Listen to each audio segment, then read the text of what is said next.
કમલા ચોક પાસે 6 વર્ષની બાળકીનું અપહરણની ઘટના સામે આવી હતી। શાસ્ત્રીનગર સોસાયટીમાંથી અજાણ્યા ઈસમ દ્વારા બાળકીને લઈ જવામાં આવી હતી।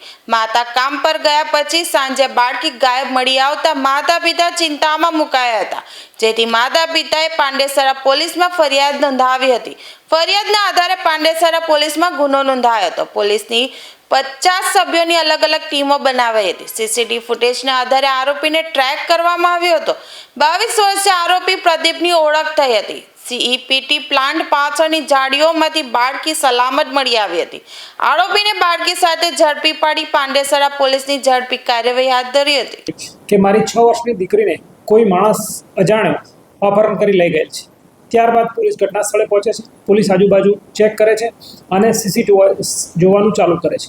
ત્યારબાદ એક માણસ આ દીકરીને લઈને જતો દેખાય છે, જેનો પીછો કરતાં કરતાં વડોદ ગામથી આગળ જાડી ઝાંખરીવાળા સુધી રસ્તા સુધી જતો હોય છે, પરંતુ આગળની કોઈ લીડ મળતી નથી। ત્યારબાદ તમામ સિનિયર અધિકારી આવી જાય છે અને આગળની લીડ મેળવતા વડોદ ગામથી પ્રાઇમ માર્કેટની જતા રોડ ઉપર બીજા સીસીટીવી ફૂટેજમાં તે દેખાય છે, જેની શોધખોળ કરતાં અમે આગળ જઈએ છીએ અને આગળ એક વેદાંત સાઈડ પર એક સિક્યુરિટી કર્મચારી આ દીકરીને લઈ જનાર કોઈ માણસને બતાવતા તે ઓળખી બતાવે છે કે આ માણસ અહીંયાથી 7 વાગે પસાર થયેલો હતો।